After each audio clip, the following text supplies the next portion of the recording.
माननीय प्रधानमंत्री माननीय मोदी जी,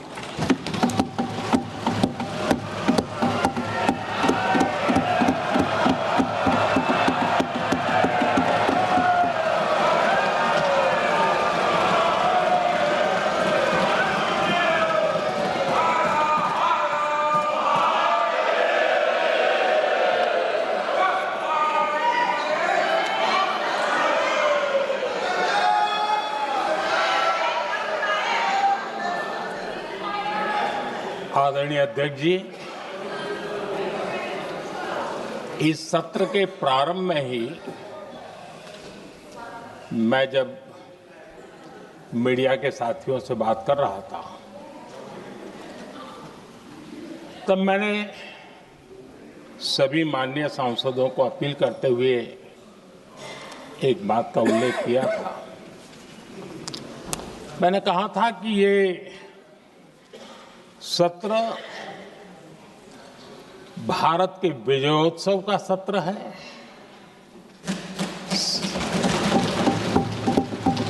संसद का ये सत्र भारत के गौरवगान का सत्र है।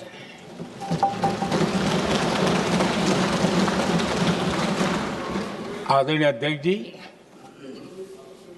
जब मैं विजयोत्सव की बात कर रहा हूं तब मैं कहना चाहूंगा कि ये विजयोत्सव आतंकी हेडक्वार्टर्स को मिट्टी में मिलाने का है।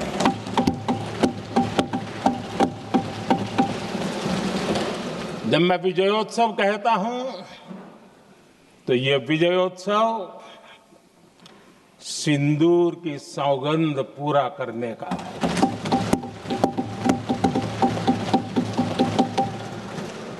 मैं जब ये विजयोत्सव कहता हूं तो ये भारत की सेना के शौर्य और सामर्थ्य का विजय गाथा कह रहा है। जब मैं विजयोत्सव कह रहा हूं तो 140 करोड़ भारतीयों की एकता, इच्छा शक्ति, उसके एक अप्रतिम जीत का विजयोत्सव की बात करता हूं। आदरणीय अध्यक्ष जी, मैं इसी विजय भाव से इस सदन में भारत का पक्ष रखने के लिए खड़ा हुआ।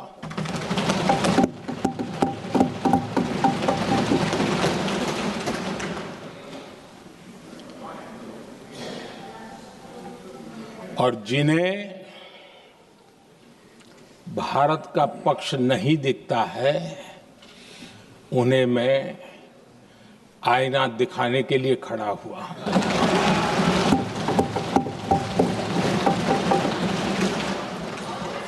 आदरणीय अध्यक्ष जी, मैं 140 करोड़ देशवासियों की भावनाओं में अपना स्वर मिलाने के लिए उपस्थित हुआ हूं। ये 140 करोड़ देशवासियों की भावना के जो गूंज है, जिस सदन में सुनाई दी है, मैं उसे अपना एक स्वर मिलाने खड़ा हुआ। आदरणीय अध्यक्ष जी, ऑपरेशन सिंदूर के दरमियान जिस प्रकार से देश के लोगों ने मेरा साथ दिया, मुझे आशीर्वाद दिए, देश की जनता मुझ पर कर्ज है। मैं देशवासियों का आभार व्यक्त करता हूं। मैं देशवासियों का अभिनंदन करता हूं। आदरणीय अध्यक्ष जी, 22 अप्रैल को पहलगाम में जिस प्रकार की क्रूर घटना घटी, जिस प्रकार आतंकवादियों ने निर्दोष लोगों को उनका धर्म पूछ पूछ करके गोलियां मारी, ये क्रूरता की पराकाष्ठा थी। भारत को हिंसा की आग में झोंकने का ये सुविचारित प्रयास था। भारत में दंगे फैलाने की ये साजिश थी। मैं आज देशवासियों का धन्यवाद करता हूं कि देश ने एकता के साथ उस साजिश को नाकाम कर दिया।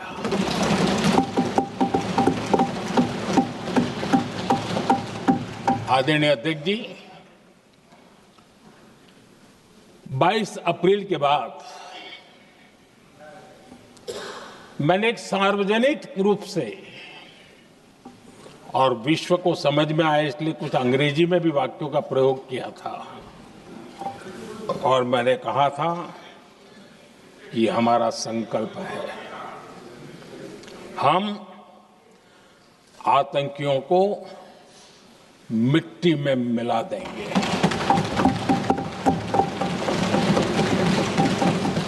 और मैंने सार्वजनिक रूप से कहा था,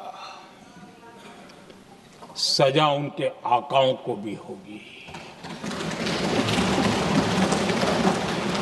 और कल्पना से भी बड़ी सजा मिलेगी।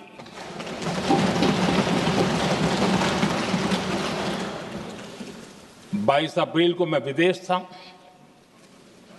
मैं तुरंत लौट के आया और आने के तुरंत बाद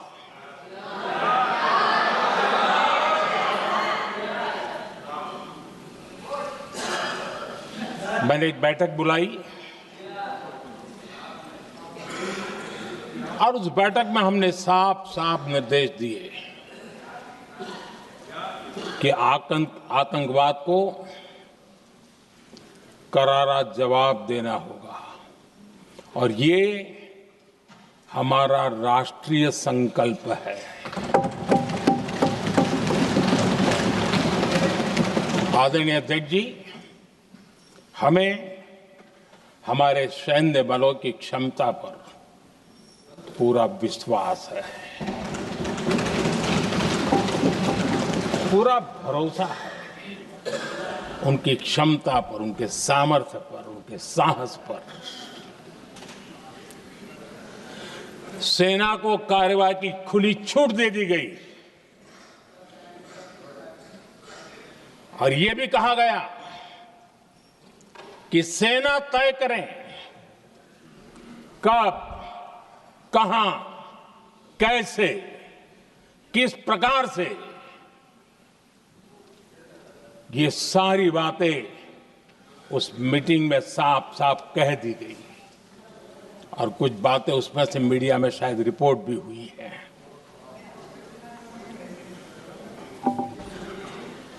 हमें गर्व है आतंकियों को वो सजा दी और सजा ऐसी है कि आज भी आतंक के उन आकाओं की नींद उड़ी हुई है।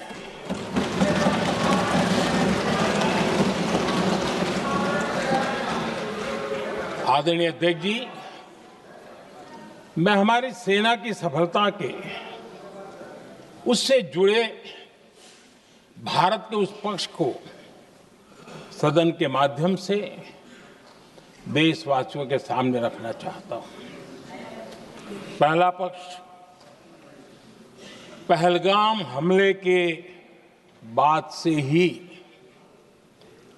पाकिस्तानी सेना को अंदाजा लग चुका था कि भारत कोई बड़ी कार्रवाई करेगा। उनके तरफ से न्यूक्लियर की धमकियों के भी बयान आना शुरू हो चुके थे। भारत ने 6 मई रात और 7 मई सुबह जैसा तय किया था वैसी कार्रवाई की और पाकिस्तान कुछ नहीं कर पाया। 22 मिनट में 22 अप्रैल का बदला निर्धारित लक्ष्य के साथ हमारी सेना ने ले लिया। दूसरा पक्ष, आदरणीय अध्यक्ष जी, पाकिस्तान के साथ हमारी लड़ाई तो कई बार हुई है, लेकिन ये पहली ऐसी भारत की रणनीति बनी कि जिसमें पहले जहां कभी नहीं गए थे वहां हम पहुंचे। पाकिस्तान के कोने कोने में आतंकी अड्डों को धुआं धुआं कर दिया गया।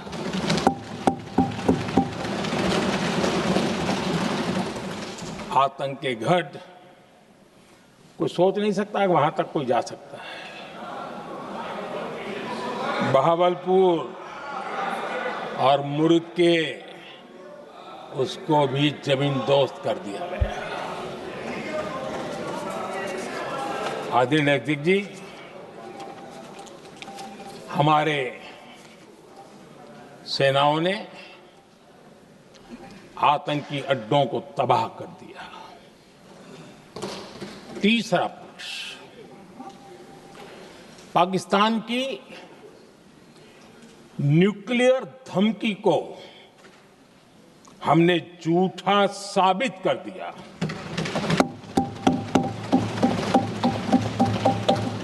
भारत ने सिद्ध कर दिया कि न्यूक्लियर ब्लैकमेलिंग अब नहीं चलेगा और न ही ये न्यूक्लियर ब्लैकमेलिंग के सामने भारत झुकेगा। आदरणीय अध्यक्ष जी, चौथा पक्ष, भारत ने दिखाई अपनी तकनीकी क्षमता।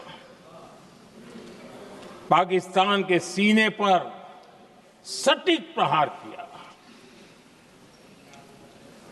पाकिस्तान के एयरबेस एसेट्स को भारी नुकसान हुआ और आज तक उनके कई एयरबेस आईसीयू में पड़े हैं। आज टेक्नोलॉजी आधारित युद्ध का युग है। ऑपरेशन सिंदूर इस महारत में भी सफल सिद्ध हुआ है।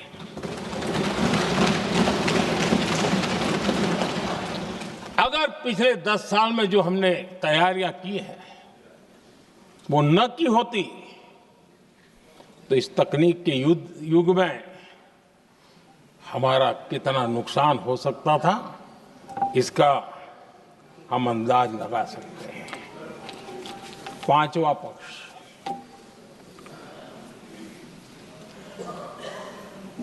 ऑपरेशन सिंदूर के दरमियान पहली बार हुआ जब आत्मनिर्भर भारत की ताकत को दुनिया ने पहचाना।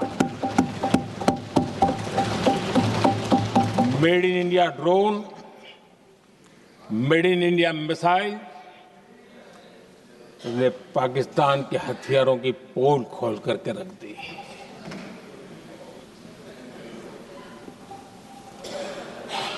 आदरणीय अध्यक्ष जी, और भी एक महत्वपूर्ण काम जो हुआ है, वैसे जब राजीव गांधी जी थे उस समय उनके जो डिफेंस का काम देखने वाले अमोस थे, उन्होंने जब मैंने सीडीएस की घोषणा की तो वो बहुत प्रसन्न होकर के मुझे मिलने आए थे और बहुत बहुत प्रसन्न थे वो। इस समय ऑपरेशन में नेवी, आर्मी, एयरफोर्स, तीनों सेनाओं का जॉइंट एक्शन, इसके बीच की सिनर्जी, इसने पाकिस्तान के छक्के छुड़ा दिए।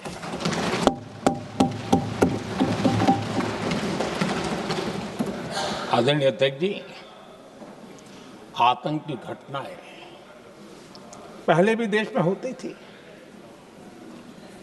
लेकिन पहले आतंकवादियों के मास्टरमाइंड निश्चिंत होते थे और वो आगे की तैयारी में लगे रहते थे, उनको पता था कुछ नहीं होगा। लेकिन अब स्थिति बदल गई है। अब हमले के बाद मास्टरमाइंड को नींद नहीं आती, उनको पता है कि भारत आएगा और मार के जाएगा।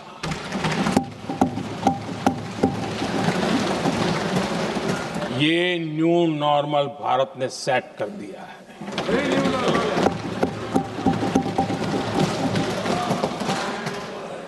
आदरणीय अध्यक्ष जी, दुनिया ने देख लिया कि हमारी कार्यवाही का दायरा कितना बड़ा, स्केल कितना बड़ा।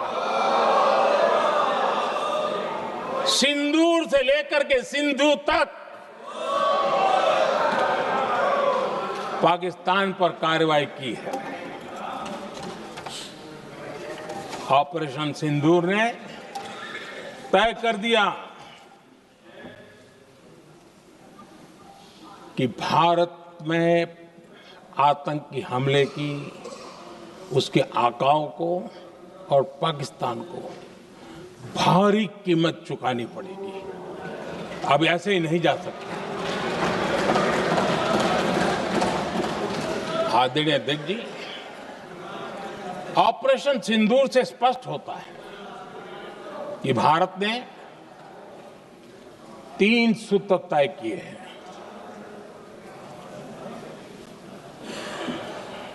अगर भारत पर आतंकी हमला हुआ तो हम अपने तरीके से, अपनी शर्तों पर, अपने समय पर जवाब दे करके रहेंगे।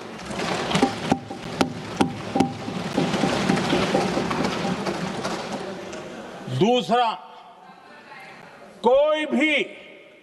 कोई भी न्यूक्लियर ब्लैकमेल अब नहीं चलेगा।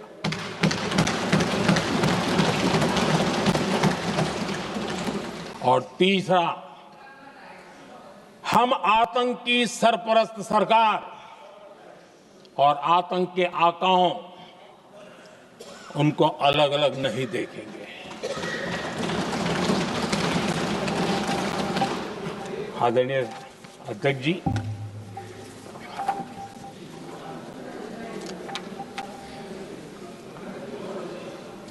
यहां पर विदेश नीति को लेकर के भी काफी बातें कही गई हैं।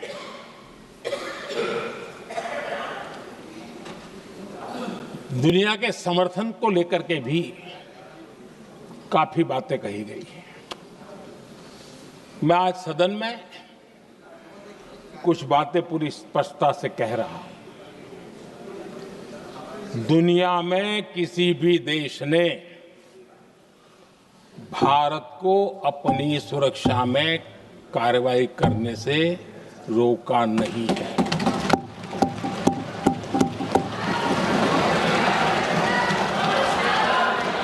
संयुक्त राष्ट्र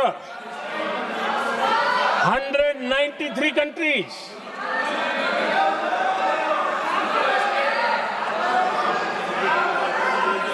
सिर्फ 3 देश 193 कंट्री में सिर्फ 3 देश ऑपरेशन सिंदूर के दौरान पाकिस्तान के समर्थन में बयान दिया था। Only 3 countries.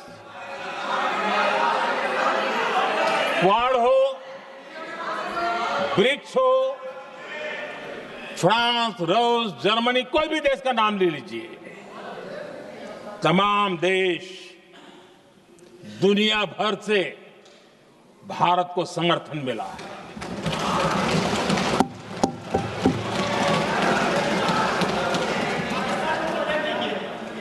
आदरणीय अध्यक्ष जी,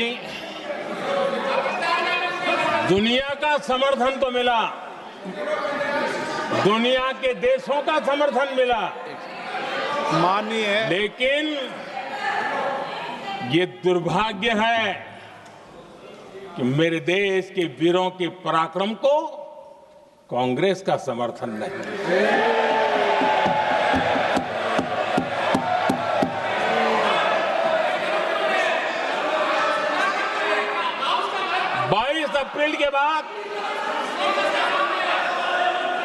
22 अप्रैल के आतंकी हमले के बाद 3-4 दिन में ही ये उछल रहे थे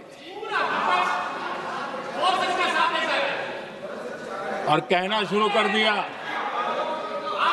कहां गई 56 इंच की छाती,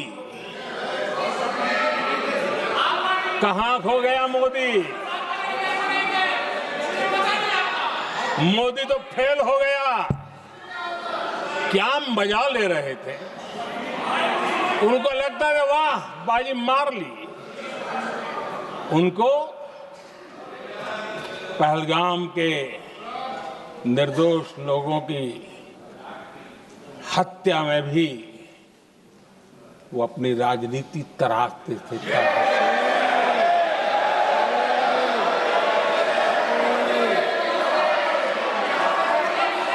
अपनी स्वार्थी राजनीति के लिए मुझ पर निशाना साध रहे थे, लेकिन उनकी ये बयानबाजी, इनका छिछोरापन देश के सुरक्षा बलों का मनोबल गिरा रहा था।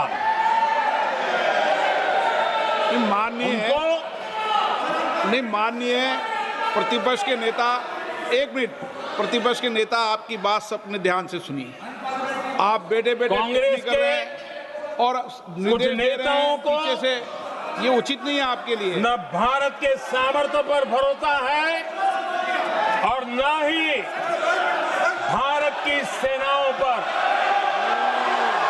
इसलिए वो लगातार ऑपरेशन सिंदूर पर सवाल उठा रहे हैं। ऐसा करके आप लोग मीडिया में हेडलाइंस तो ले सकते हैं, लेकिन देशवासियों के दिलों में जगह नहीं बना सकते।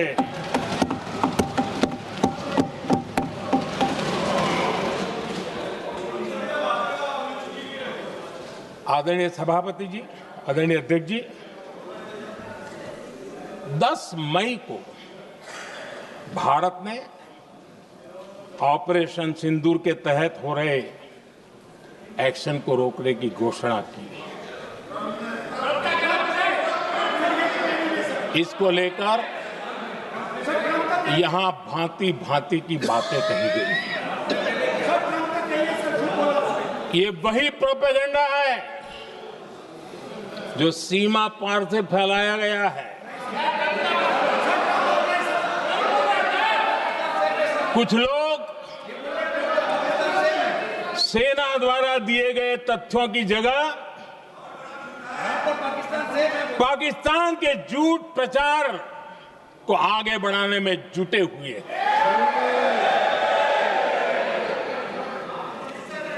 जबकि भारत का रुख हमेशा स्पष्ट रहा है। आदरणीय अध्यक्ष जी, कुछ चीजें मैं जरा स्मरण भी कराना चाहता हूं। जब सर्जिकल स्ट्राइक हुआ,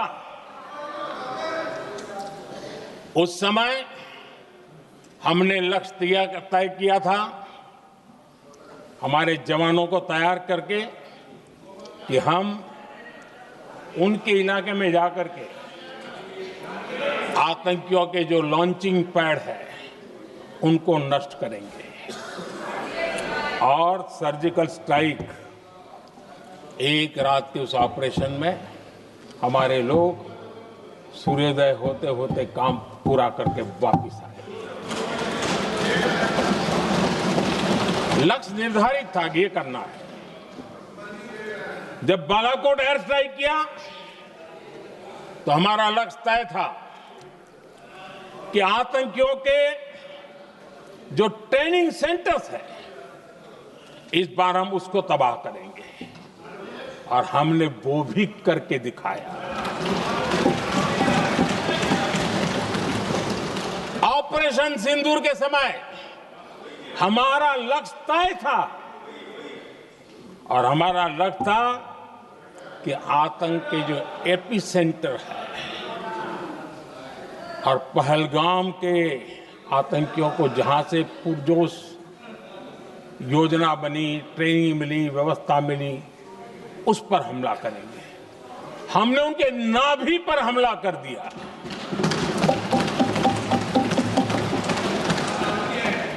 जहां पहलगाम के आतंकियों का रिक्रूटमेंट हुआ, ट्रेनिंग होती थी, फंडिंग होता था, उन्हें टेक्निकल सपोर्ट मिलता था, शस्त्र सरंजाम मिलता था, उस जगह को आइडेंटिफाई किया और हमने सटीक तरीके से ऑपरेशन सिंदूर के तहत आतंकियों की नाभि पे प्रहार कर दिया।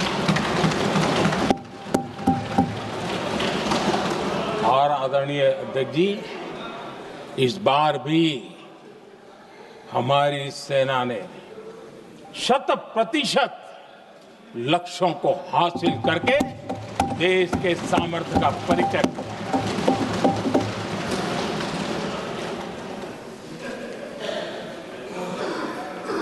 कुछ लोग जानबूझ करके कुछ चीजें भूलने में इंटरेस्टेड होते हैं।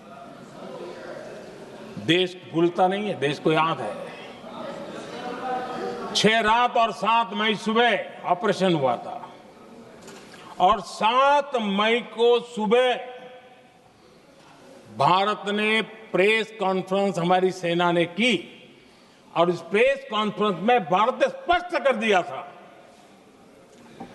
और पहले दिन से क्लियर था कि हमारा लक्ष्य है आतंकियों के आका, आतंकियों की जो व्यवस्थाएं जहां से होती है वो, और उनके अड्डे, उनको हम ध्वस्त करना चाहते थे। और हमने प्रेस कॉन्फ्रेंस में कह दिया था, हमने हमारा काम कर दिया है, हमने जो तय किया था पूरा कर दिया है। और इसलिए 6-7 मई को ऑपरेशन हमारा संतोषजनक होने के तुरंत बाद कल जो राजनाथ जी ने कहा था, मैं डंके की चोट पर दोबारा दोहराता हूं, भारत की सेना ने पाकिस्तान की सेना को चंद मिनटों में बता दिया कि हमारा ये लक्ष्य था, हमने लक्ष्य पूरा कर दिया है, ताकि उनको पता चले और हमें भी पता चले कि उनके दिल दिमाग में क्या चलता है।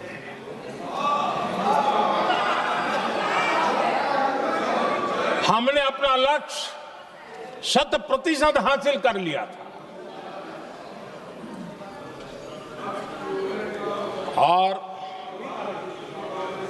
पाकिस्तान में समझदारी होती तो आतंकियों के साथ खुलेआम खड़े रहने की गलती न करता। उसने निर्लज्ज होकर के आतंकवादियों के साथ खड़े रहने का फैसला किया। हम पूरी तरह तैयार थे, हम भी मौके की तलाश में थे, लेकिन हमने दुनिया को बताया था कि हमारा लक्ष्य आतंकवाद है, आतंकवादी आका है, आतंकवादी ठिकाने हैं, वो हमने पूरा कर दिया। लेकिन जब पाकिस्तान ने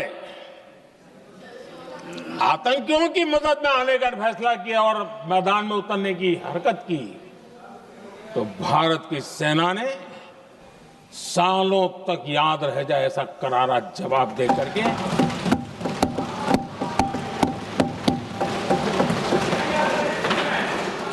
9 मई की मध्य रात्रि और 10 मई की एक प्रकार से सुबह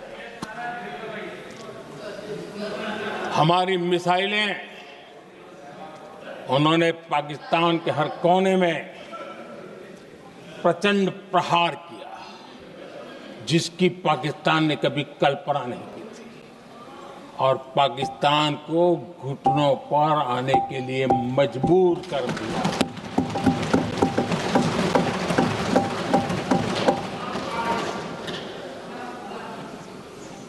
और आपने टीवी में भी देखा है, वहां से क्या बयान आते थे। पाकिस्तान के लोग, अरे मैं तो स्विमिंग पूल में नहा रहा था, कोई कह रहा था मैं तो दफ्तर जाने की तैयारी कर रहा था, हम कुछ सोचे इस पहले तो भारत ने तो हमला कर दिया। ये पाकिस्तान के लोगों के बयान है और देश ने देखे हैं।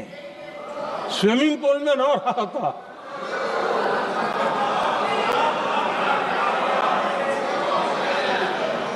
और जब इतना कड़ा प्रहार हुआ, पाकिस्तान ने कभी सोचा तक नहीं था, तब जाकर के पाकिस्तान ने फोन करके डीजीएमओ के सामने फोन करके गुहार लगाई, बस करो, बहुत मारा, अब ज्यादा मार झेलने की ताकत नहीं है, प्लीज हमला रोक दो। ये पाकिस्तान के डीजीएमओ का फोन था। और भारत ने तो पहले दिन ही कह दिया था, 7 तारीख सुबह की प्रेस देख लीजिए, कि हमने हमारा लक्ष्य पूरा कर दिया है, अगर आप कुछ करोगे तो महंगा पड़ेगा। और आप धीरे ऐसे कैसे चलता है? प्लीज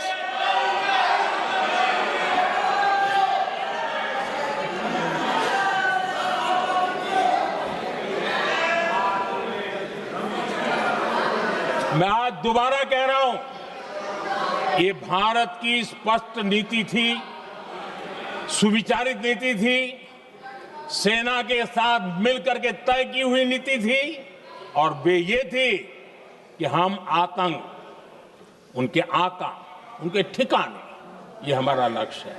और हमने कहा, पहले दिन प्रेस कॉन्फ्रेंस में कहा है कि हमारा एक्शन नॉन एक्सीलेटरी है, ये हमने कह करके किया है।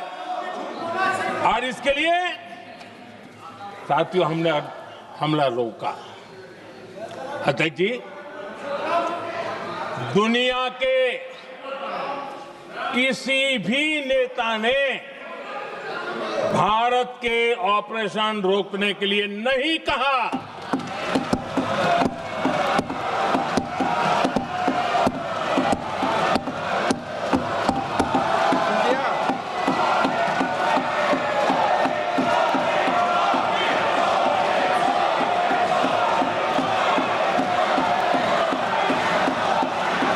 उसी दौरान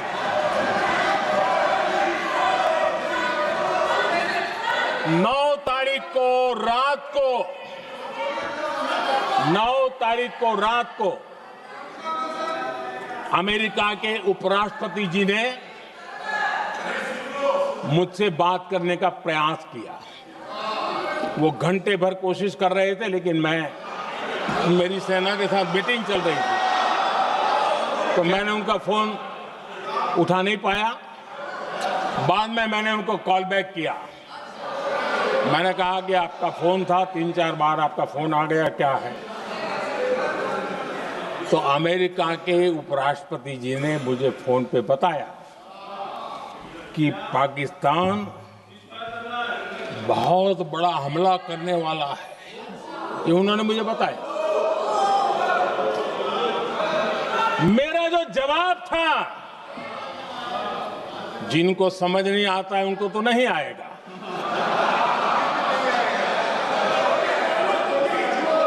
मेरा जवाब था, अगर पाकिस्तान का ये इरादा है तो उसे बहुत महंगा पड़ेगा। ये मैंने अमेरिका के उपराष्ट्रपति को कहा।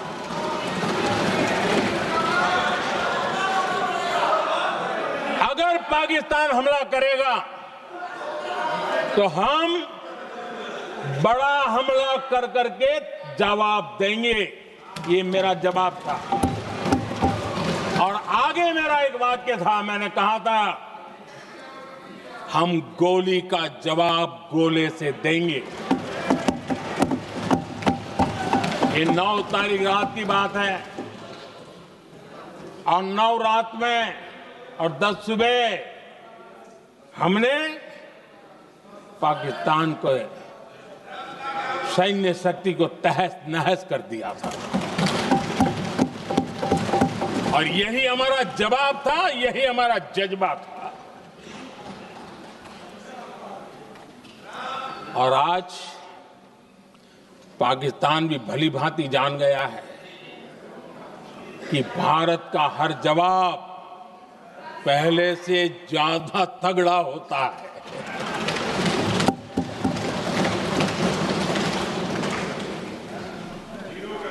उसे यह भी पता है कि अगर भविष्य में नौबत आई तो भारत आगे कुछ भी कर सकता है। और इसलिए मैं फिर से लोकतंत्र के इस मंदिर में दोहराना चाहता हूं, ऑपरेशन सिंदूर जारी है।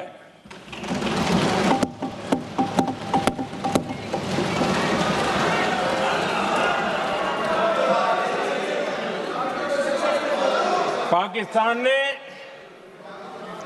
दुस्साहस की अगर कल्पना की तो उसे करारा जवाब दिया जाएगा।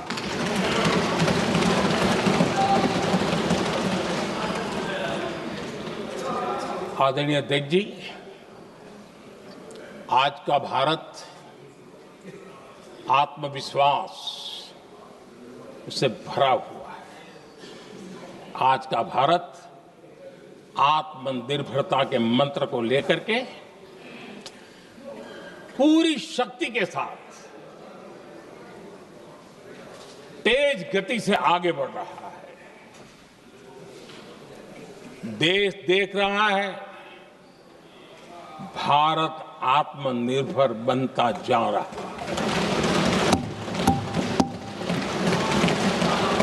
लेकिन देश ये भी देख रहा है कि एक तरफ तो भारत आत्मनिर्भरता की ओर तेज गति से आगे बढ़ रहा है, लेकिन कांग्रेस मुद्दों के लिए पाकिस्तान पर निर्भर होती जा रही है।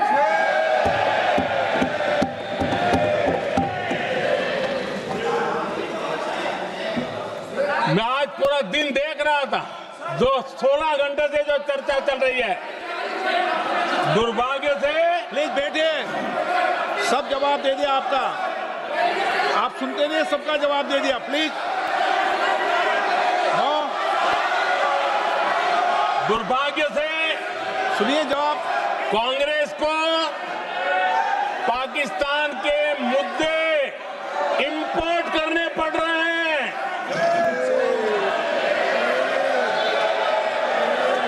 आदरणीय अध्यक्ष जी, आज के वॉरफेयर में इंफॉर्मेशन और नैरेटिव्स की प्लीज बैठिए। बहुत बड़ी भूमिका है।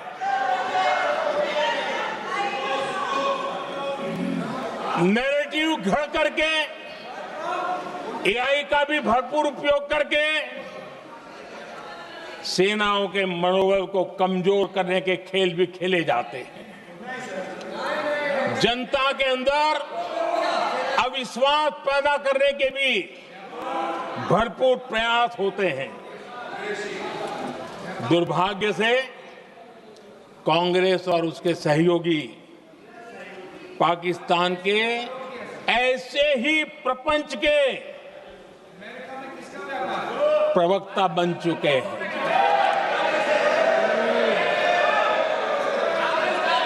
आदरणीय अध्यक्ष जी, देश की सेना ने, आदरणीय अध्यक्ष जी, ये तरीका है देश आपका? की सेना ने, बैठिए बैठिए। देश की सेना ने सर्जिकल स्ट्राइक की। बैठिए।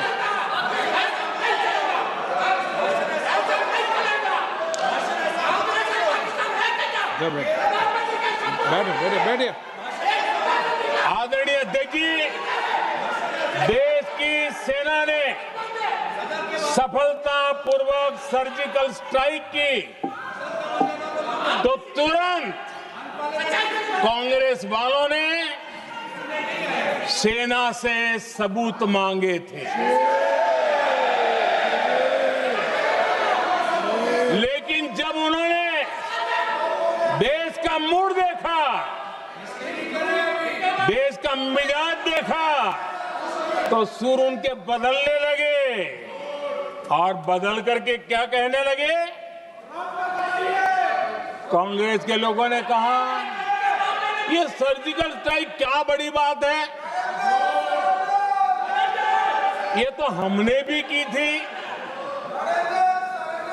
एक ने कहा 3 सर्जिकल स्ट्राइक की थी, दूसरे ने कहा 6 सर्जिकल स्ट्राइक की थी, तीसरे ने कहा 15 सर्जिकल स्ट्राइक की थी। जितना बड़ा नेता उतना बड़ा आंकड़ा चल रहा था।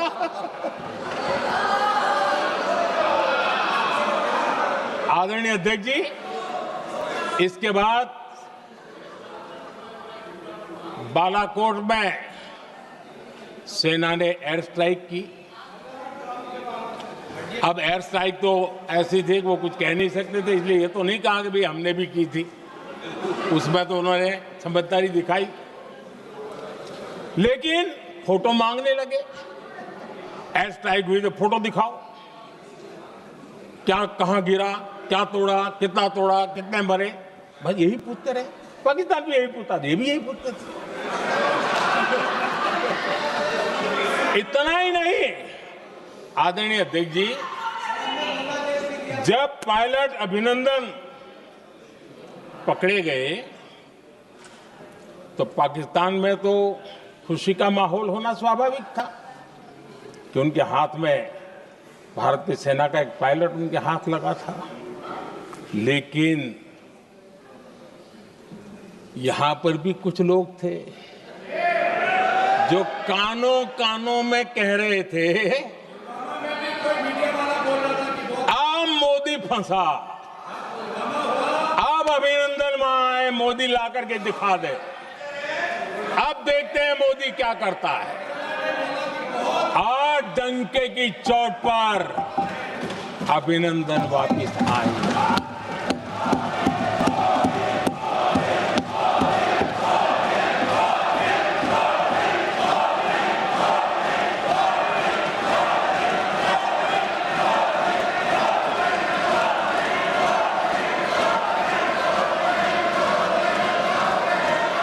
अभिनंदन को ले आए तो इनकी बोलती बंद हो गई। इनको लगा यार ये नसीब वाला आदमी है, हमारा हथियार हाथ से निकल गया। आदरणीय अध्यक्ष जी, पहलगाम हमले के बाद हमारा बीएसएफ का एक जवान पाकिस्तान के कब्जे में गया तो फिर इनको लगा वाह बड़ा मुद्दा हाथ में आ गया है, अब मोदी फंस जाएगा। अब तो मोदी की फजीयत जरूर होगी। और उनकी इकोसिस्टम ने सोशल मीडिया में बहुत सारी कथाएं वायरल की कि ये बीएसएफ के जवान का क्या होगा, उसके परिवार का क्या होगा। ये वापस आएगा, कब आएगा, कैसे आएगा, न जाने क्या क्या चला दिया। आदरणीय अध्यक्ष जी, बीएसएफ का वो जवान भी आन बान शान के साथ वापस आया।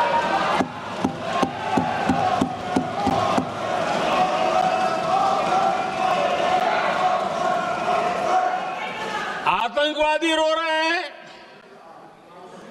आतंकवादियों के आका रो रहे हैं, और उनको रोते देखकर यहां भी कुछ लोग रो रहे हैं।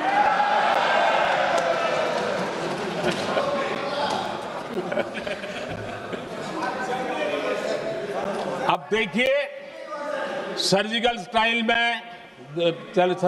चल रही थी, उसके बाद उन्होंने एक खेल खेलने की कोशिश की, बात जमी नहीं। एयर स्ट्राइक हुई तो दूसरा खेल खेलने की कोशिश की, वो भी जमी नहीं। जब ये ऑपरेशन सिंदूर हुआ तो उन्होंने नया पैंतरा शुरू किया। और क्या शुरू किया? रोक क्यों दिया? पहले तो मानने को तैयार नहीं थे कि मुक्त करते, अब कहते रोक क्यों दिया। बाहरे बयान बहादुरों,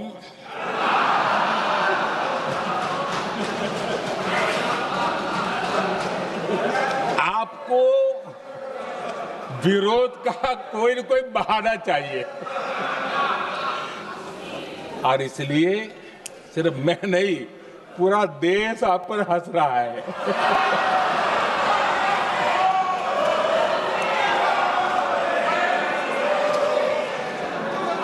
आदरणीय अध्यक्ष जी, सेना का विरोध, सेना के प्रति एक पता नहीं नेगेटिविटी, ये कांग्रेस का पुराना रवैया रहा। देश ने अभी अभी करगिल विजय दिवस मनाया,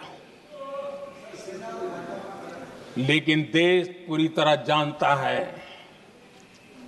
कि उनके कार्यकाल में और आज तक करगिल के विजय को कांग्रेस ने अपनाया नहीं। न करगिल विजय दिवस मनाया है, न करगिल विजय का गौरव किया। इतिहास साक्षी है अध्यक्ष जी।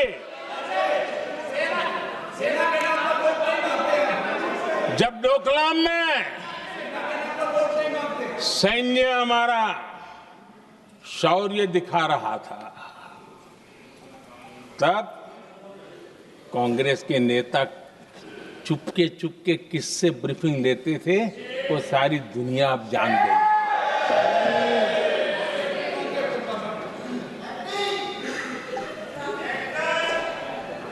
आप निकाल दीजिए पाकिस्तान के सारे बयान, और यहां हमारा विरोध करने वाले लोगों के बयान फुल स्टॉप कॉमा के साथ एक है। क्या कहेंगे इसको? और बुरा लगता है सच बोलते हैं तो। पाकिस्तान के साथ सुर में सुर मिला दिया जाता है। आदरणीय अध्यक्ष जी, देश हैरान है, कांग्रेस ने पाकिस्तान को क्लीन चिट दे दी है।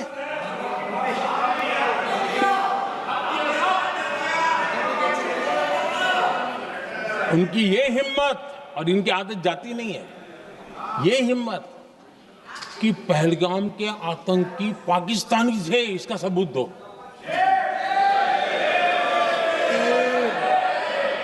क्या कह रहे हैं तुम लोग? ये कौन सा तरीका है? और यही मांग पाकिस्तान कर रहा है जो कांग्रेस कर रही है। और आदरणीय अध्यक्ष जी, आज जब सबूतों की कोई कमी नहीं है, सब कुछ आंखों के सामने दिखता है, तब ये हालत है। अगर ये सबूत ना होते तो क्या करते ये लोग, आप बताइए। आदरणीय अध्यक्ष जी,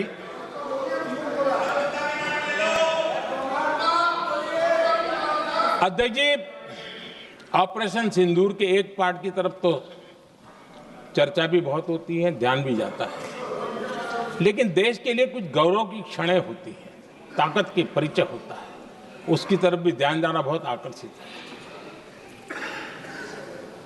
हमारे एयर डिफेंस सिस्टम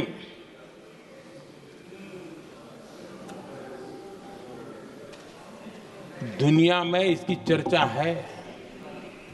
हमारे एयर डिफेंस सिस्टम ने पाकिस्तान की मिसाइल और ड्रोन्स उसको तिनके की तरफ बिखेर दिया था।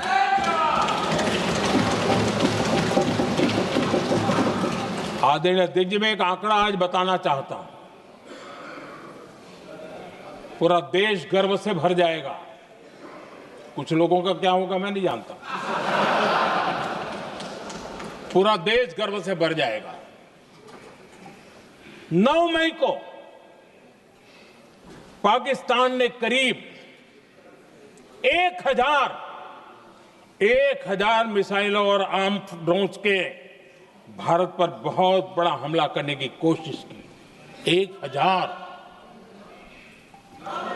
ये मिसाइलें भारत के किसी भी हिस्से पर गिरती तो वहां भयंकर तबाही मचती, लेकिन 1000 मिसाइल्स और ड्रोन्स को भारत ने आसमान में ही चूर चूर कर दिया।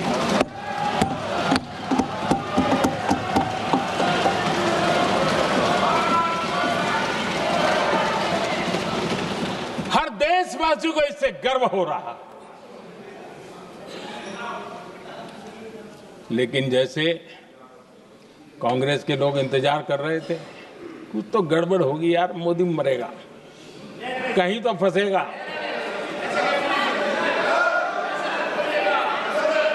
पाकिस्तान ने आदमपुर एयरबेस पर हमले का झूठ फैलाया, उस झूठ को बेचने की भरपूर कोशिश की, पूरी ताकत दी लगा दी। मैं अगले ही दिन आदमपुर पहुंचा और खुद जाकर के उनके झूठ को मैंने बेनकाब कर दिया। तब जाकर के उनको अकल ठिकाने लगी कि अब ये झूठ चलने वाला नहीं है। आदरणीय अध्यक्ष जी, जो हमारे छोटे दलों के साथी हैं, जो राजनीति में नए हैं, उनको कभी शासन में रहने का अवसर नहीं मिला, उनसे कुछ बातें निकलती मैं समझ सकता हूं, लेकिन कांग्रेस पार्टी ने इस देश में लंबे समय तक राज किया है, उसको शासन की व्यवस्थाओं का पूरा पता है, उन चीजों से वो निकले हुए लोग हैं, उनके लिए शासन व्यवस्था क्या होती इसकी समझ पूरी है, अनुभव है उनके पास। उसके बाद भी विदेश मंत्रालय तुरंत जवाब दे, उसको स्वीकारना नहीं, विदेश मंत्री जवाब दे, इंटरव्यू दे, बार बार बोले, उसको स्वीकारना नहीं, गृह मंत्री बोले, रक्षा मंत्री बोले, किसी पर भरोसा नहीं। जिसने इतने सालों तक राज किया, उनको देश की व्यवस्थाओं पर अगर भरोसा नहीं है, तब शक उठता है कि क्या हालत हो गई है इनकी। आदरणीय अध्यक्ष जी, अब कांग्रेस का भरोसा पाकिस्तान के रिमोट कंट्रोल से बनता है और बदलता है।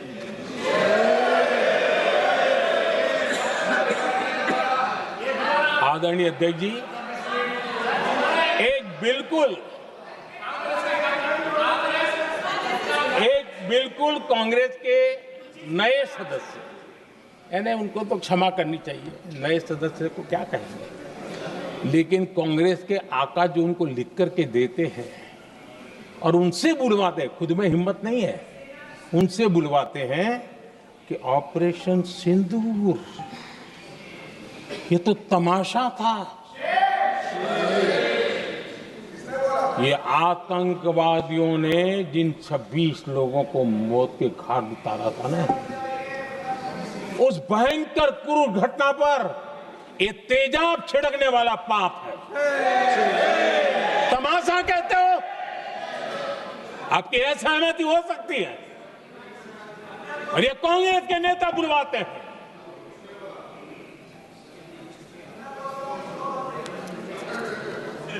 आदरणीय अध्यक्ष जी, पहलगाम के हमलावरों को कल हमारे सुरक्षा बलों ने ऑपरेशन महादेव करके अपने अंजाम तक पहुंचाया।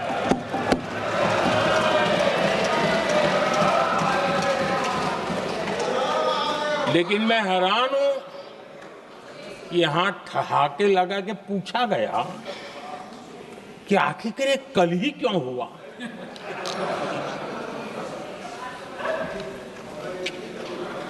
अब ये क्या हो गया है, मुझे समझ नहीं आ रहा है।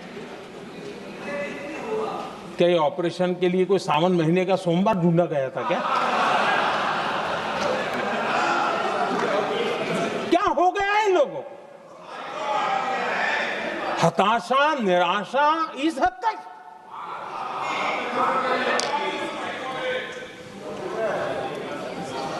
और देखिए मजा, पिछले कई सप्ताह से हाँ ऑपरेशन सिंदूर वगैरह तो ठीक है, पहलगाम के आतंकियों का क्या हुआ, पहलगाम के आतंकियों का अब हुआ तो कल क्यों हुआ?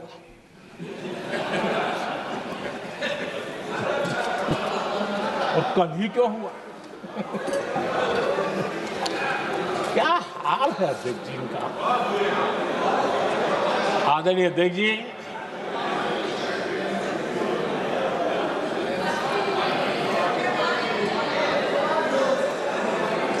आदरणीय अध्यक्ष जी,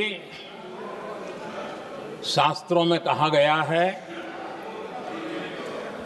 हमारे शास्त्रों में कहा गया है, शस्त्रेण रक्षिते राष्ट्रे, शस्त्रेण रक्षिते राष्ट्रे शास्त्र चर्चा प्रवर्तते।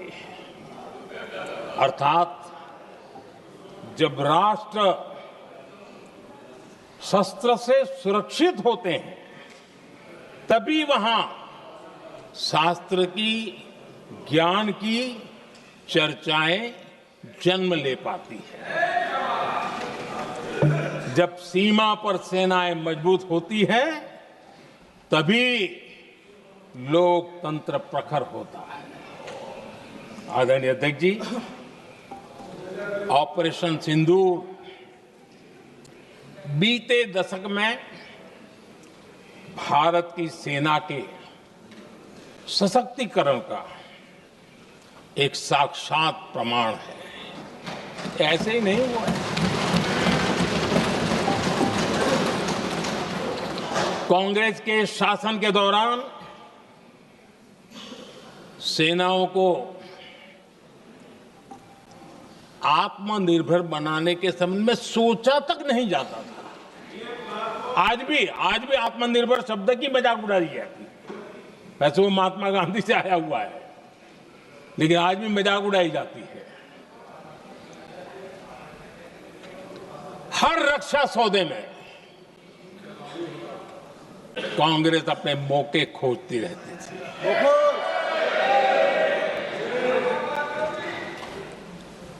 छोटे छोटे हथियारों को लिए विदेशों पर निर्भरता, ये इनका कार्यकाल रहा है। Bullet proof jacket, night vision camera तक नहीं होते थे, और लंबा लिस्ट है। जीप से शुरू होता है, बफोर, हेलीकॉप्टर, हर चीज के साथ घोटाला जुड़ा हुआ है। आदरणीय अध्यक्ष जी, हमारी सेनाओं को आधुनिक हथियारों के लिए दशकों तक इंतजार करना पड़ा। आजादी के पहले, और इतिहास गवाह, एक जमाना था जब डिफेंस मैन्युफैक्चरिंग में भारत का आवाज सुनाई देती थी। जिस समय तलवारों से लड़ा जाता था ना, तब भी तलवारें भारत की श्रेष्ठ मानी जाती थी। हम डिफेंस के इक्विपमेंट में आगे थे। लेकिन आजादी के बाद जो एक मजबूत डिफेंस इक्विपमेंट मैन्युफैक्चरिंग का हमारा दायरा था, जो हमारा पूरा इकोसिस्टम था, उसको सोच समझ करके तबाह कर दिया गया, उसको दुर्बल किया गया।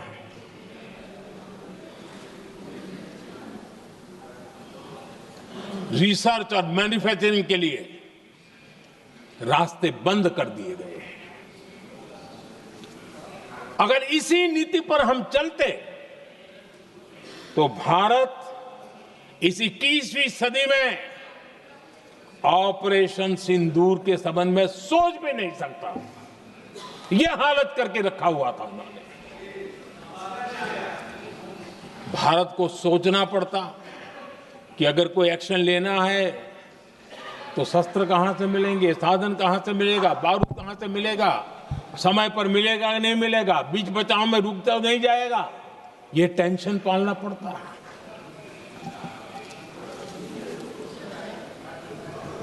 आदरणीय अध्यक्ष जी, बीते एक दशक में मेक इन इंडिया हथियार सेना को मिले, उन्होंने इस ऑपरेशन में बहुत निर्णायक भूमिका निभाई।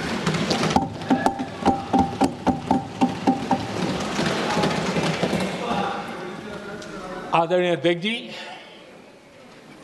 एक दशक पहले भारत के लोगों ने संकल्प लिया, हमारा देश सशक्त, आत्मनिर्भर और आधुनिक राष्ट्र बने।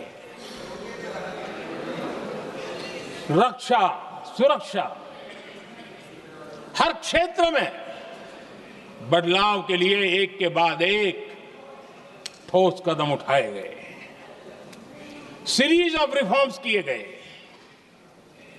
और देश में सेना में जो रिफॉर्म्स हुए हैं, जो आजादी के बाद पहली बार हुए। चीफ ऑफ डिफेंस स्टाफ की नियुक्ति, ये विचार कोई नया नहीं था, दुनिया में प्रयोग भी चलते हैं, भारत में निर्णय नहीं होते थे। हमने, ये बहुत बड़ा रिफॉर्म था, हमने किया और बहुत ही, मैं हमारी तीनों सेनाओं का अभिनंदन करता हूं कि इस व्यवस्था को उन्होंने दिल से सहयोग किया है, दिल से स्वीकार किया है। सबसे बड़ी ताकत ज्वाइंटनेस और इंटीग्रेशन की।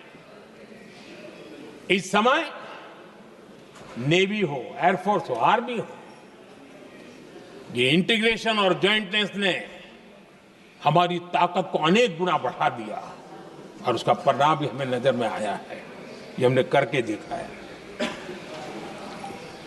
सरकार की जो डिफेंस प्रोडक्शन की कंपनियां थी, उसमें हमने रिफॉर्म किए। शुरुआत में वहां पर आग लगाना, आंदोलन करवाना, हड़तालें करवाने के खेल चल रहे थे, अभी भी बंद नहीं हुए हैं, लेकिन देश हित को सर्वोपरि मान करके उन डिफेंस इंडस्ट्री के हमारे जो लोग थे सरकारी व्यवस्था में, उन्होंने इसको मन से लिया, रिफॉर्म को स्वीकार किया और वो भी आज बहुत प्रोडक्टिव बन गए। इतना ही नहीं, हमने प्राइवेट सेक्टर के लिए भी डिफेंस के दरवाजे खोल दिए हैं और आज भारत का प्राइवेट सेक्टर आगे आ रहा है।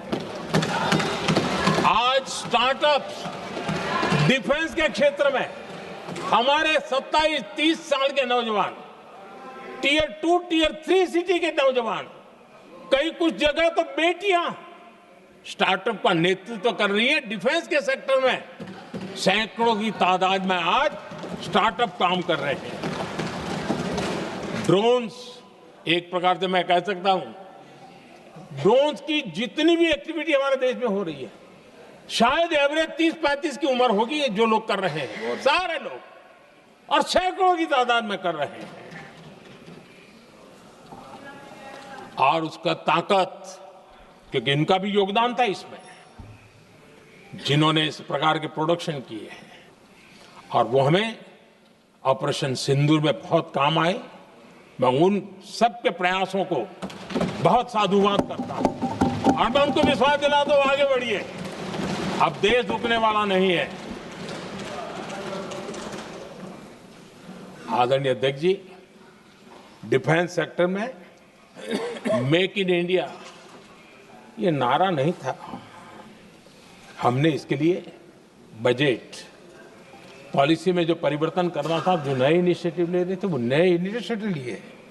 और सबसे बड़ी बात, क्लियर कट विजन के साथ हमने देश में make in India defence sector के अंदर तेज गति से हम आगे बढ़ रहे हैं।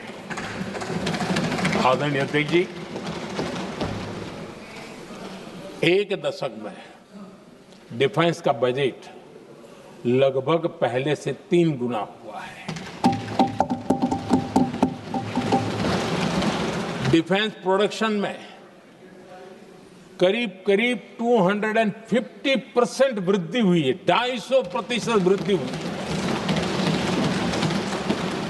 11 वर्षों में डिफेंस एक्सपोर्ट 30 गुना से भी ज्यादा बढ़ा है, 30 गुना से ज्यादा। डिफेंस एक्सपोर्ट आज दुनिया के करीब 100 देशों तक हम पहुंचे। और आदरणीय अध्यक्ष जी, कुछ चीजें ऐसी होती हैं जो इतिहास में बहुत बड़ा प्रभाव छोड़ती हैं। ऑपरेशन सिंदूर ने डिफेंस का जो मार्केट है उसमें भारत का झंडा गाड़ दिया है। भारत के हथियारों की डिमांड आज बढ़ती चली जा रही है, मांग बढ़ रही है। ये भारत में उद्योगों को भी बल देगी, एमएसएमई को बल देगी, हमारे नौजवानों को रोजगार देगी, और हमारे नौजवान अपनी बनाई चीजों से दुनिया में अपनी ताकत का प्रदर्शन कर पाएंगे। ये आज दिख रहा है, मैं देख रहा हूं। डिफेंस के क्षेत्र में जो आत्मनिर्भर भारत की दिशा में हम जो कदम उठा रहे हैं, मैं हैरान हूं। कुछ लोगों को आज भी तकलीफ हो रही है, जैसे उनका खजाना लूट गया। ये कौन सी मानसिकता है? देश को ऐसे लोगों को पहचानना होगा। आदरणीय अध्यक्ष जी, मैं स्पष्ट करना चाहता हूं, डिफेंस में भारत का आत्मनिर्भर होना ये आज की शस्त्रों की स्पर्धा में के काल में विश्व शांति के लिए भी जरूरी है।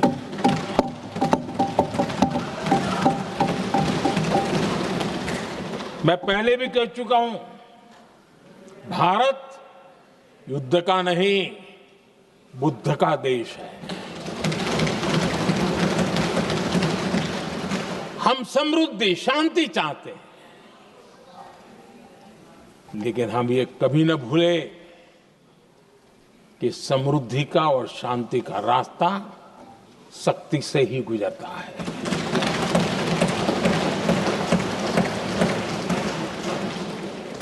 आदरणीय अध्यक्ष जी, हमारा भारत छत्रपति शिवाजी महाराज, महाराजा रणजीत सिंह, राजेंद्र चोला, महाराणा प्रताप, लसित बोरफुकन और महाराजा सुहेलदेव का देश है।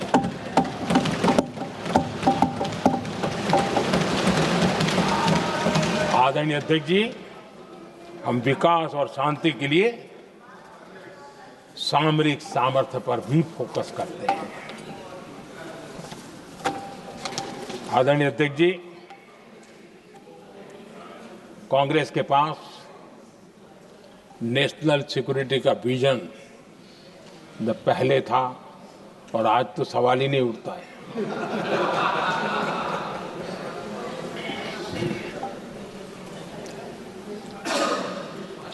कांग्रेस ने हमेशा नेशनल सिक्योरिटी पर समझौता किया।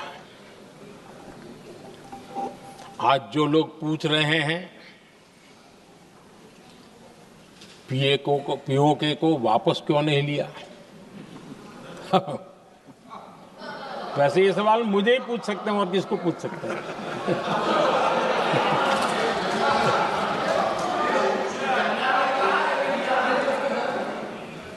लेकिन इसके पहले जवाब देना होगा पूछने वालों को। किसकी सरकार ने पीओके पर पाकिस्तान को कब्जा करने का अवसर दिया? जवाब साफ है, जवाब साफ है। जब भी मैं नेहरू जी की चर्चा करता हूं तो कांग्रेस और उसका पूरा इकोसिस्टम बिलबिला जाता है, पता नहीं क्या है। आदरणीय अध्यक्ष जी, हम एक शेर सुना करते थे, मुझे ज्यादा इसका ज्ञान तो नहीं है लेकिन सुनते थे। लम्हों ने खता की और सदियों ने सजा पाई। आजादी के बाद से ही जो फैसले लिए गए उनकी सजा आज तक देश भुगत रहा है।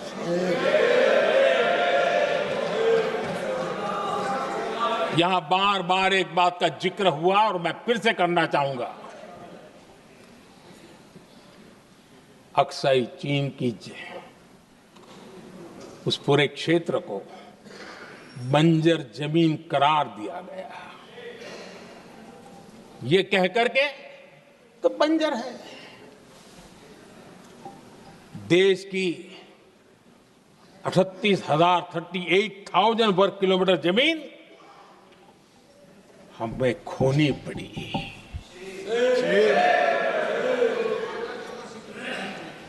आदरणीय अध्यक्ष जी, मैं जानता हूं मेरी कुछ बातें चुभने वाली है। 1962 और 1963 के बीच कांग्रेस के नेता जम्मू कश्मीर के पूंछ, उरी, नीलम वैली और किशनगंगा को छोड़ देने का प्रस्ताव रख रहे थे। भारत की भूमि, आदरणीय अध्यक्ष जी, और वो भी लाइन ऑफ पीस के नाम पर किया जा रहा था। 1966 रण ऑफ कच्छ पर इन्हीं लोगों ने मध्यस्थता स्वीकार की।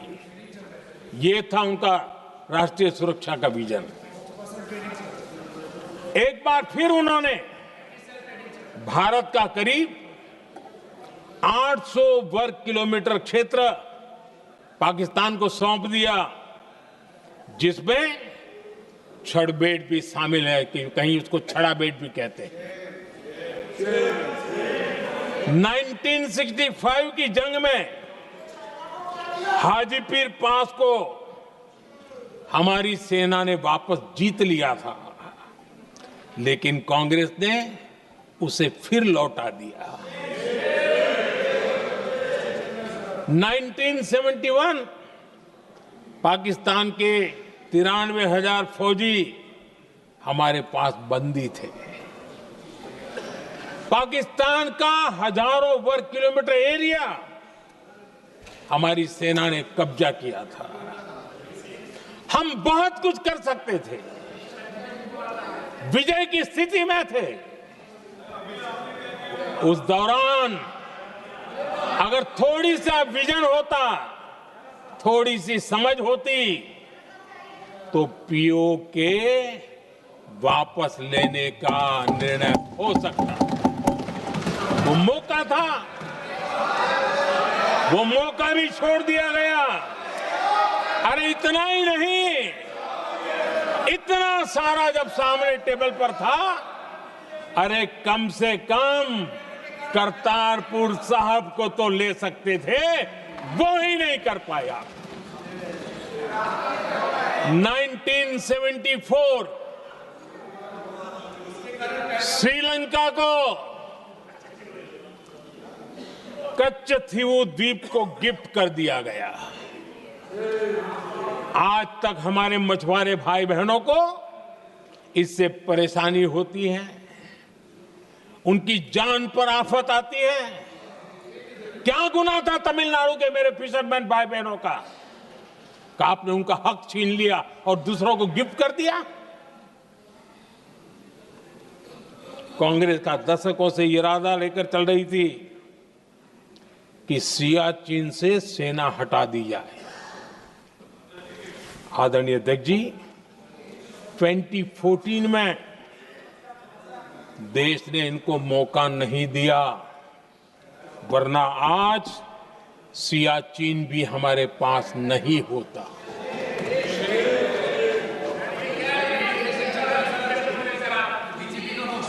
आदरणीय अध्यक्ष जी, आजकल कांग्रेस के जो लोग हमें डिप्लोमेसी का पाठ पढ़ा रहे हैं, मैं उन्हें उनकी डिप्लोमेसी याद दिलाना चाहता हूं ताकि उनको भी कुछ याद रहे, पता चले। 26/11 जैसे भयंकर हमले के बाद बहुत बड़ा आतंकी हमला था। कांग्रेस का पाकिस्तान से प्रेम नहीं रुका। इतनी बड़ी घटना 26/11 की हुई थी। विदेशी दबाव में हमले के कुछ हफ्तों के भीतर ही कांग्रेस सरकार ने पाकिस्तान से बातचीत शुरू कर दी। आदरणीय अध्यक्ष जी, कांग्रेस सरकार ने 26/11 की इतनी बड़ी घटना के बाद भी एक भी डिप्लोमेट को भारत से बाहर निकालने की हिम्मत नहीं की। छोड़ो, इधर एक वीजा तक कैंसिल नहीं किया, एक वीजा तक कैंसिल नहीं कर पाए थे। देश पर पाकिस्तानी स्पॉन्सर बड़े बड़े हमले होते गए, लेकिन यूपीए सरकार ने पाकिस्तान को मोस्ट फेवर्ड नेशन का दर्जा देकर रखा था। वो कभी वापस नहीं लिया था। एक तरफ देश मुंबई के हमले का ये न्याय मांग रहा था, दूसरी तरफ कांग्रेस पाकिस्तान के साथ व्यापार करने में लगी थी।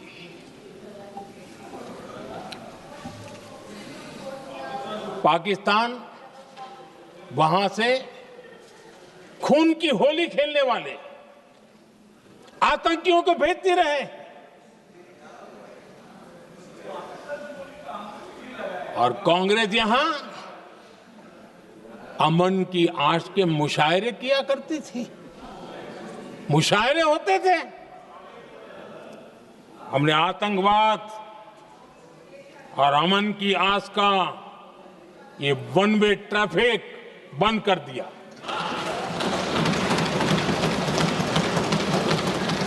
हमने पाकिस्तान का MFN का दर्जा रद्द किया, वीजा बंद किया।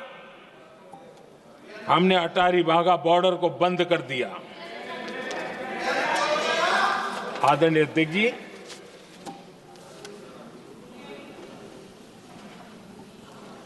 भारत के हितों को गिरवी रख देना ये कांग्रेस की पार्टी की पुरानी आदत है। इसका सबसे बड़ा उदाहरण सिंधु जल समझौता है। सिंधु जल समझौता किसने किया? नेहरू जी ने किया। और मामला किससे जुड़ा था? भारत से निकलने वाली नदियां,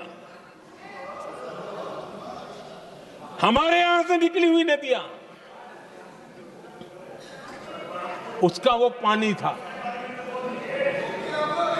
और वो नदियां हजारों साल से भारत की सांस्कृतिक विरासत रही है, भारत की चैतन्य शक्ति रही है। भारत को सुजलाम सुफलाम बनाने में उन नदियों का बहुत बड़ा योगदान रहा है। सिंधु नदी जो सदियों से भारत की पहचान हुआ करती थी, उसी से भारत जाना जाता था। लेकिन नेहरू जी और कांग्रेस ने सिंधु और झेलम जैसी नदियों पर विवाद के लिए पंचायत किसको दी? वर्ल्ड बैंक को दी। वर्ल्ड बैंक फैसला करे क्या कर रहा है, नदी हमारी, पानी हमारा।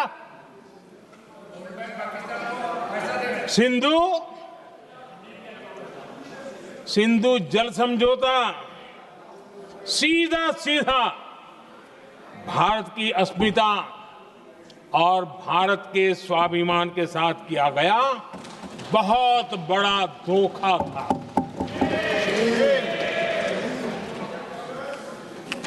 आदरणीय अध्यक्ष जी, आज के देश के युवा ये बात सुनते होंगे तो उनको भी आश्चर्य होगा कि ऐसे लोग थे हमारे देश का काम करते थे। नेहरू जी ने इस ट्रीटी करी और क्या किया? ये जो पानी था, जो नदियां थी, जो भारत से निकल रही थी, उन्होंने 80% पानी पाकिस्तान को देने के लिए वो राजी हो गए। और इतना बड़ा हिंदुस्तान, उसको सिर्फ 20% पानी। कोई मुझे समझाए भाई ये कौन सी बुद्धिमानी थी, कौन सा देश हित था, कौन सी डिप्लोमेसी थी, क्या हालत करके बना के रखा था आप लोगों ने। इतनी बड़ी आबादी वाला हमारा देश, हमारे यहां से निकलती हुई ये नदियां, और सिर्फ 20% पानी, और 80% पानी उन्होंने उसको दिया जो देश खुलेआम भारत को अपना दुश्मन करार कर देता रहा है, दुश्मन कहता रहा। और ये पानी पर किसका हक था? हमारे देश के किसानों का, हमारे देश के नागरिकों का, हमारा पंजाब, हमारा जम्मू कश्मीर, देश के एक बहुत बड़े हिस्से को कि इन्होंने पानी के संकट में धकेल दिया इस एक कारण से। और राज्यों के भीतर भी पानी को लेकर के आपस में संघर्ष पैदा हुई है, प्रतिस्पर्धा पैदा हुई, और उनका जिस पर हक था उस पर पाकिस्तान मौज करता रहा। और ये दुनिया में अपनी डिप्लोमेसी के पाठ पढ़ाते रहते हैं। आदरणीय अध्यक्ष जी, अगर ये ट्रीटी न होती तो पश्चिमी नदियों पर कई बड़ी परियोजनाएं बनती। पंजाब, हरियाणा, राजस्थान और दिल्ली, वहां के किसानों को भरपूर पानी मिलता, पीने के पानी की कोई समस्या नहीं रहती। औद्योगिक प्रगति के लिए भारत बिजली बना पाता। इतना ही नहीं, नेहरू जी ने इसके उपरांत करोड़ों रुपए भी दिए ताकि पाकिस्तान नहर बना सके।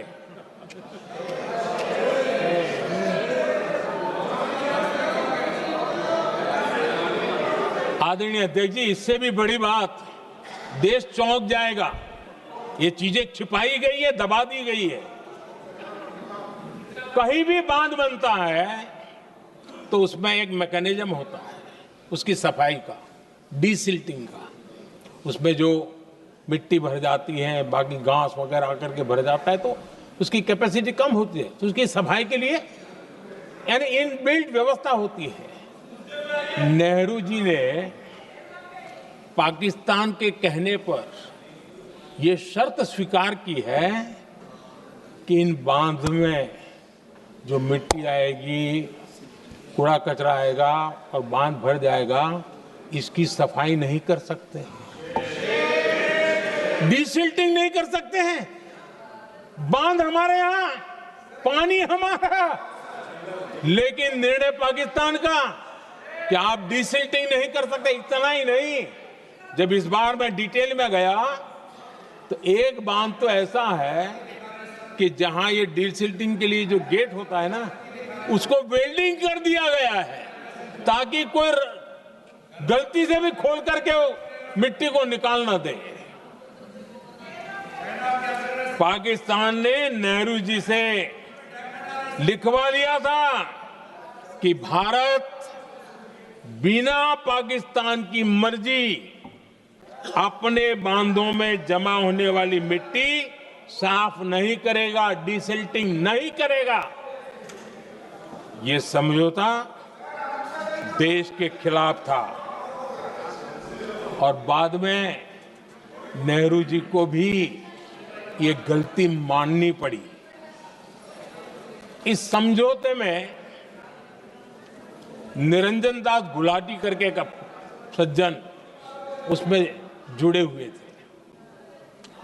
उन्होंने एक किताब लिखी है। उस किताब में उन्होंने लिखा है कि फरवरी 1961 में नेहरू ने उनसे कहा था, गुलाटी, मुझे उम्मीद थी कि यह समझौता अन्य समस्याओं के समाधान का रास्ता खोलेगा, लेकिन हम वहीं हैं जहां पहले थे। ये नेहरू जी ने कहा। नेहरू जी केवल तत्कालिक प्रभाव देख पा रहे थे, इसलिए उन्होंने कहा कि हम वहीं के वहीं हैं, लेकिन सच्चाई ये कि इस एग्रीमेंट के कारण देश बहुत पिछड़ गया, देश बहुत पीछे चल गया और देश का बहुत नुकसान हुआ। हमारे किसानों को नुकसान हुआ, हमारी खेती को नुकसान हुआ। और नेहरू जी उस डिप्लोमेसी को जानते थे जिसमें किसान का कोई वजूद ही नहीं था। यह हाल करके रखा था उन्होंने। आदरणीय अध्यक्ष जी, पाकिस्तान आगे दशकों तक भारत के साथ युद्ध और छद्म युद्ध, प्रॉक्सी वॉर करता ही रहा, लेकिन कांग्रेस की सरकारों ने बाद में भी सिंधु जल समझौते की तरफ देखा तक नहीं, नेहरू जी की गलती को सुधारा तक नहीं। आदरणीय अध्यक्ष जी, लेकिन अब भारत ने पुरानी गलती को सुधारा है, ठोस निर्णय लिया है। भारत ने नेहरू जी द्वारा किए गई बहुत बड़ी ब्लंडर, सिंधु जल समझौते को देश हित में, किसानों के हित में एबेंस में रख दिया है। देश का अहित करने वाला ये समझौता अब इस रूप में आगे नहीं चल सकता। भारत ने तय कर दिया है, खून और पानी साथ साथ नहीं बह सकते।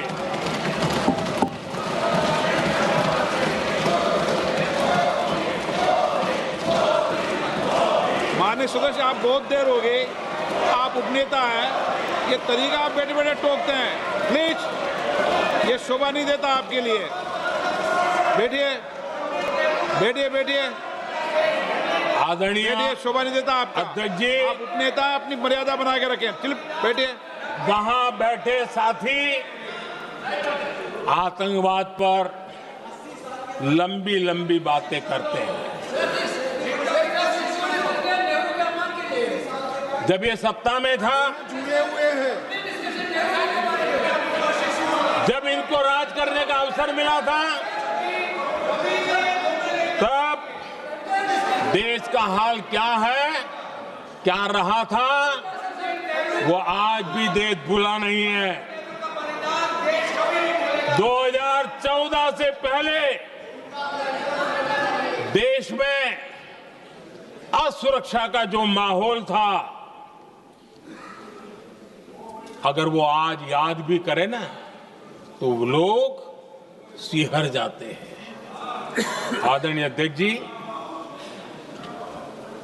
हम सबको याद है, जो नई पीढ़ी के बच्चे हैं उनको पता नहीं है, हम सबको पता है। हर जगह पे अनाउंसमेंट होता था, रेलवे स्टेशन पर जाओ, बस स्टैंड पर जाओ, एयरपोर्ट पर जाओ, बाजार में जाओ, मंदिर में जाओ, कहीं पर भी जाओ, जहां भी भीड़ होती है, कोई भी लावारी चीज दिखे छूना मत, पुलिस को तुरंत जानकारी देना, वो बम हो सकता है। हम 2014 तक यही सुनते आए थे, ये हालात करके रखा था। देश के कोने कोने में यही हाल था। माहौल ये था कि जैसे कदम कदम पर बम बिछे हैं और खुद को ही नागरिकों ने बचाना है। उन्होंने हाथ ऊपर कर दिए थे, अनाउंस कर दिया। आदरणीय अध्यक्ष जी, कांग्रेस की कमजोर सरकारों के कारण देश को कितनी जानें गंवानी पड़ी, हमें अपनों को खोना पड़ा। आदरणीय अध्यक्ष जी, आतंकवाद पर ये लगाम लगाई जा सकती थी। हमारी सरकार ने 11 साल में ये करके दिखाया, एक बहुत बड़ा सबूत है। 2004 से 14 के बीच जो आतंकी घटनाएं होती थी, उन घटनाओं में बहुत बड़ी कमी आई है। इसलिए देश भी जानना चाहता है, अगर हमारी सरकार आतंकवाद पर नकेल कस सकती है, तो कांग्रेस सरकारों की ऐसी कौन सी मजबूरी थी कि आतंकवाद को फलने फूलने दिया। आदरणीय अध्यक्ष जी,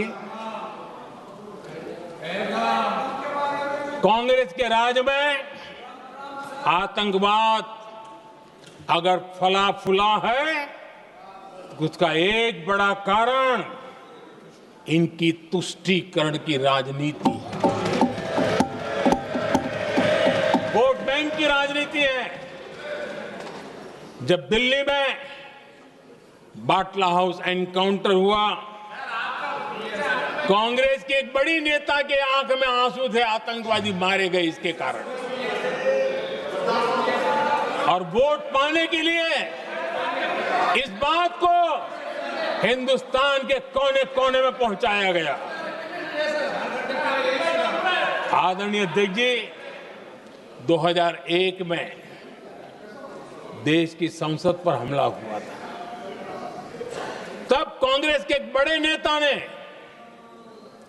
अफजल गुरु को बेनिफिट ऑफ डाउट देने की बात कही थी। आदरणीय अध्यक्ष जी, मुंबई में 26/11 का इतना बड़ा आतंकी हमला हुआ, एक पाकिस्तानी आतंकी जिंदा पकड़ा गया।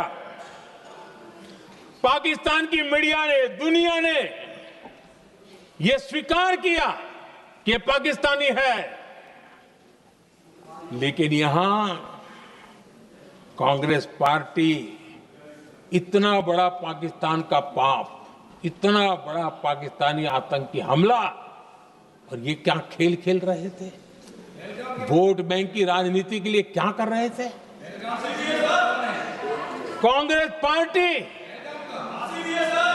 इसको भगवा आतंक सिद्ध करने में जुटी हुई है।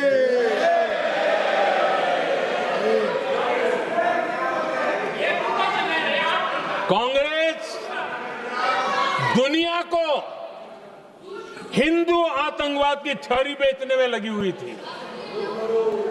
कांग्रेस के एक नेता ने अमेरिका के बड़े राजनयिक को यहां तक कह दिया था कि लश्कर-ए तोयबा से भी बड़ा खतरा भारत के हिंदू ग्रुप है। यह कहा गया था। तुष्टीकरण के लिए कांग्रेस ने जम्मू कश्मीर में भारत का संविधान, बाबा साहब आंबेडकर का संविधान, उसे जम्मू कश्मीर में पैर नहीं रखने दिए। इन्होंने घुसने नहीं दिया, उसे बाहर रखा। तुष्टीकरण और वोट बैंक की राजनीति के लिए कांग्रेस हमेशा देश की सुरक्षा को बलि चढ़ाती रही। आदरणीय अध्यक्ष जी, तुष्टीकरण के लिए ही कांग्रेस ने आतंकवाद से जुड़े कानूनों को कमजोर किया। गृहमंत्री जी ने आज विस्तार से सदन में कहा है, इसलिए मैं इसको रिपीट करना नहीं चाहता। आदरणीय अध्यक्ष जी,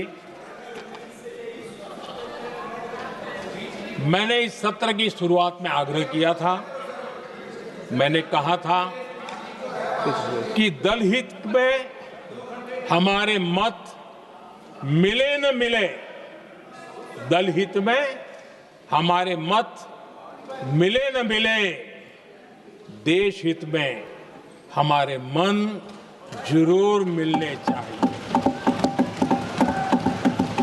पहलगाम की विभीषिका ने हमें गहरे घाव दिए हैं, उसने देश को झकझोर दिया है। इसके जवाब में हमने ऑपरेशन सिंदूर किया तो सेनाओं के पराक्रम ने, हमारे आत्मनिर्भर अभियान ने देश में एक सिंदूर स्पिरिट पैदा किया है।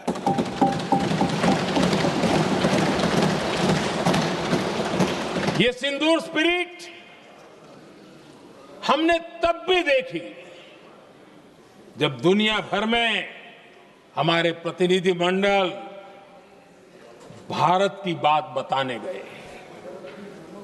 मैं उन सभी साथियों को बहुत बहुत बधाई देता हूं। आपने बहुत ही प्रभावी ढंग से भारत की बात डंके की चोट पर दुनिया के सामने रखी। लेकिन मुझे दुख इस बात का है, हैरानी भी है,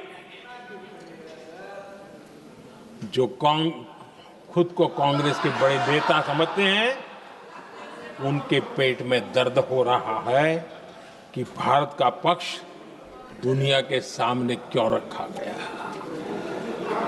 शायद कुछ नेताओं को सदन में बोलने पर भी पाबंदी लगा दी गई है।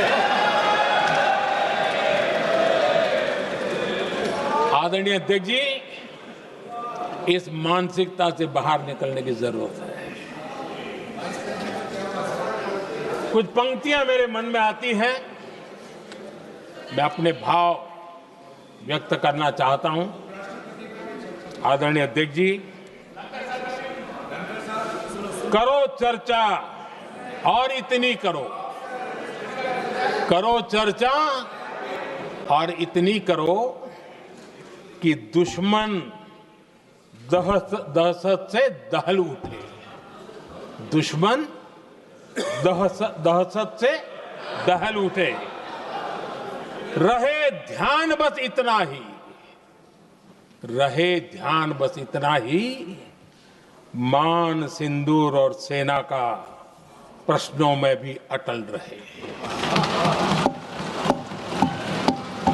हमला मां भारती पर हुआ अगर, तो प्रचंड प्रहार करना होगा। दुश्मन जहां भी बैठा हो, हमें भारत के लिए ही जीना होगा। मेरा कांग्रेस के साथियों से आग्रह है कि एक परिवार के दबाव में पाकिस्तान को क्लीन चिट देना बंद कर दें। जो देश की विजय की क्षण है, कांग्रेस उसे देश के उपहास का क्षण न बनाए। कांग्रेस अपनी गलती सुधारें। मैं आज सदन में फिर स्पष्ट करना चाहता हूं, अब भारत आतंक की नर्सरी में ही आतंकियों को मिट्टी में मिलाएगा।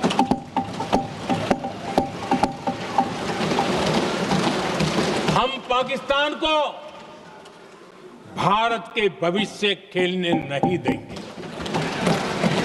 और इसलिए ऑपरेशन सिंदूर खत्म नहीं हुआ है, ऑपरेशन सिंदूर जारी है। और ये पाकिस्तान के लिए भी नोटिस है। वो जब तक भारत के खिलाफ आतंक का रास्ता रोकेगा नहीं, तब तक भारत एक्शन लेता रहेगा। भारत का भविष्य सुरक्षित और समृद्ध होगा, यही हमारा संकल्प है। इसी भाव के साथ मैं फिर से सभी सदस्यों को सार्थक चर्चा के लिए धन्यवाद देता हूं। और आदरणीय अध्यक्ष जी, मैंने भारत का पक्ष रखा है, भारत के लोगों की भावनाओं को व्यक्त किया है। मैं सदन का फिर से आभार व्यक्त करता हूं। बहुत बहुत धन्यवाद।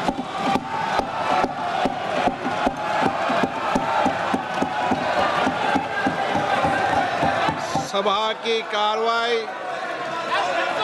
बुधवार दिनांक 30 जुलाई 2025 को प्राप्त 11 बजे तक के लिए स्थगित की जाती है।